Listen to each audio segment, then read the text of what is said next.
yan, what's up dribblers at mga shooters, kamusta?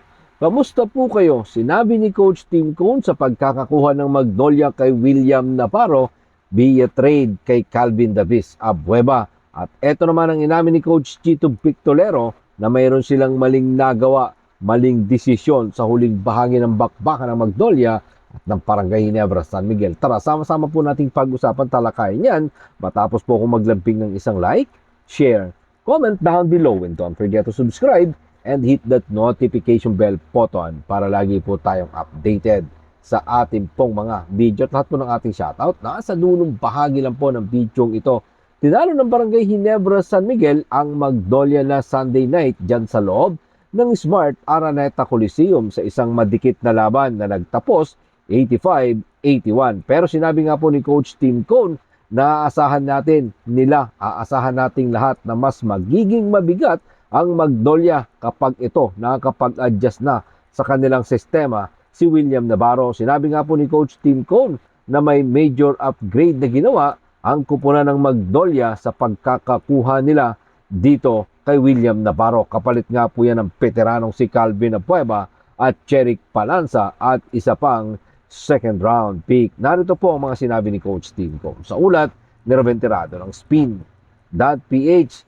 Ang Magnolia ay mahusay. Sila ay magiging mas mahusay kapag si William Navarro ay nasettle na sa kanilang kupunan. Hindi pa siya gaanong settle doon, pero kapag siya ay naayos na, sila ay magiging talagang matikas. Nahahawakan nila pagdating ng playoffs.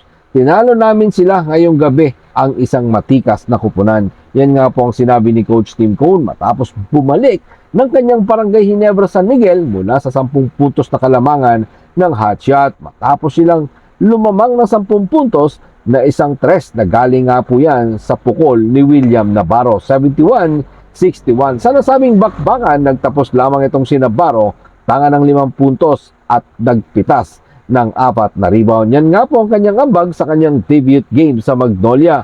Sa ngayon, tingin pa rin natin mga shooters, no, tangan pa din naman nila ang nasa itaas ng team standing.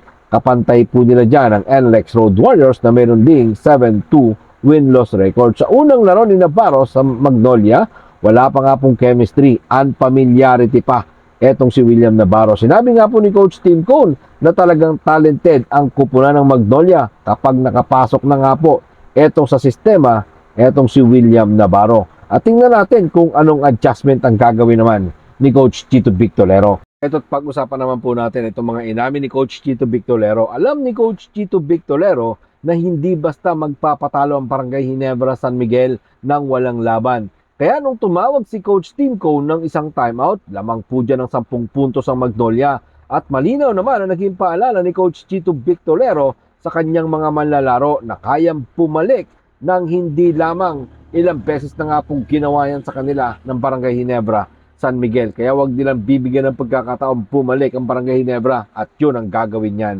Narito po mga sinabi ni Coach Chito Victolero sa ulat ni Jerry Ramos sa Spin.ph. Kinausap ko sila, sinabi ko, Gene Kings yan, kayang mag-run.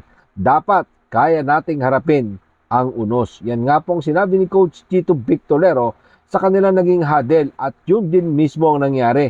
Nang makabalik nga po ang Barangay Ginebra San Miguel, pinatikim sila ng ikalawang sunod na pagkatalo sa kasalukuyang PBA All-Filipino Cup. Matapos kasi ang nasabing timeout, gumawa ang Gene Kings ng 12-2 runs. Sapat yan para itabla nila ang game sa 73 all. Narito pong muli si Coach Chito Victolero sa ulat pa rin ni Jerry Ramos sa Spin.ph.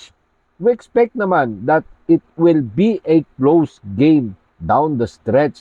Na-execute nila ng maayos ang huling 3 minuto ng game at nakagawa kami ng ilang maling desisyon nung bandang huli. Yan nga po ang inamin ni Coach Chito Victolero na nakagawa sila ng maling desisyon sa bandang huli ng nasabi pong bakbakan. Ang dalawang kupunan ay may parehas na 14 turnover pero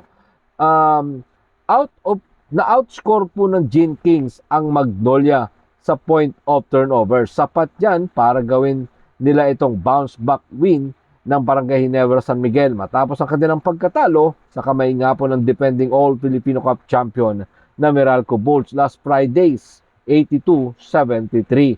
Sa ngayon, may dalawang laro pa ang Gen Kings. Isa nga po dyan sa Talk and Text Tropang 5G at ang huli sa Rain or Shine, Elasto Painters. Ang Magnolia naman, ang next assignment nila, ang kanilang kaagawan sa unahan ng team standing, eto nga pong NLEX sa June 6, 7:30 PM. Diyan po yan gagawin sa loob ng Ninoy Aquino Stadium. Tapos, sa June 13, Friday, Talk and Text Tropang 5G.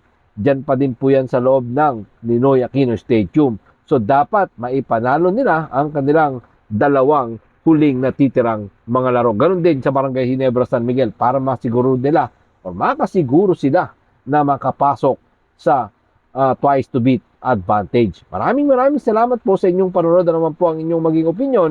Pag-usapan po natin yan dyan sa comment section. Ingat and God bless everyone. Adjourn. Pero katulad po ng ating nakagawian, bago po natin tapusin ang ating video, shoutout po kina